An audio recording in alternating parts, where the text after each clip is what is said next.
Think about the last time someone truly listened to you, not just nodded along, but made you feel seen, heard, and understood. Now ask yourself, when was the last time you did that for someone else? The world is noisy.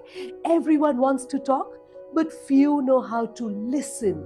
And that's really what sets the great leaders apart. Today, we're unpacking why listening is a superpower, how it builds influence, and how to become the kind of person that people trust, follow, and remember. Quick story. I worked with a very well known CEO in Nepal. When he was brought in from outside the country, he didn't start with bold declarations. Instead, he called me to conduct a leadership strategy session with his top 50 people. This was a fancy way of calling this meeting. It was basically an occasion where he called everybody together for lunch. I facilitated a lot of sessions over a whole day, and he heard them out. He made them feel included, and he created a true democratic tone for the entire company. He started by listening deeply. Employees said, This is the first time in years someone at the top is truly hearing us. That shift led to one of the biggest cultural transformations in the history of that company. Coincidence? Not even close. Leadership isn't about talking the most, it is about understanding the best. According to a study in the Journal of Business Communication, employees rate listening as the number one skill they want in a leader, above charisma, vision, or even decision making. Listening says you matter. Listening creates safety, especially in tense situations. Listening prevents misunderstandings that cost time and morale. Practical tip: start conversations with, I want to understand where you're coming from before we jump to a solution. This one sentence can disarm resistance instantly.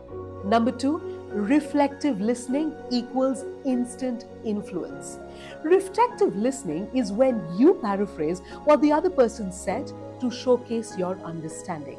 For example, if they say, I'm frustrated because this project keeps shifting, you say, sounds like the uncertainty is draining your energy. Is that right?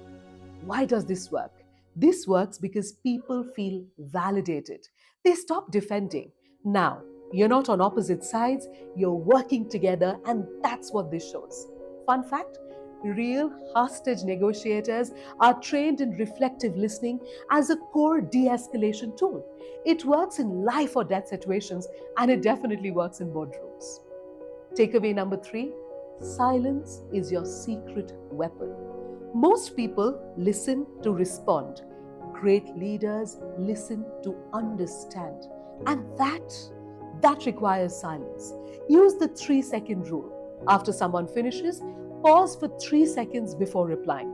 It is a lot more difficult than it seems, but this is a golden rule that helps, especially in difficult or hostile situations. In that silence, you'll often get the real truth.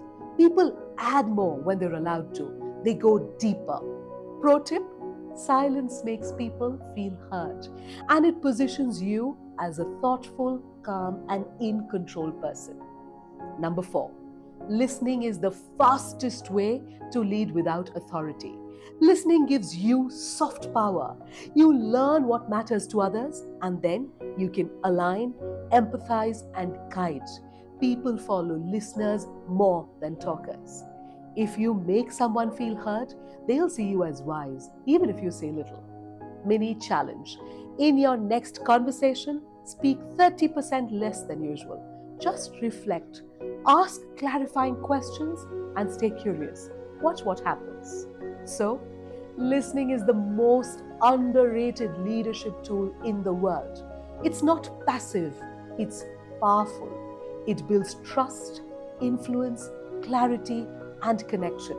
Remember, people don't want perfect leaders, they want leaders who understand. What's one moment this week where you didn't really listen, and what would you do differently now? Drop in your thoughts in the comments, and if you want to become the kind of communicator people never forget, subscribe, and stay tuned. We're just getting started.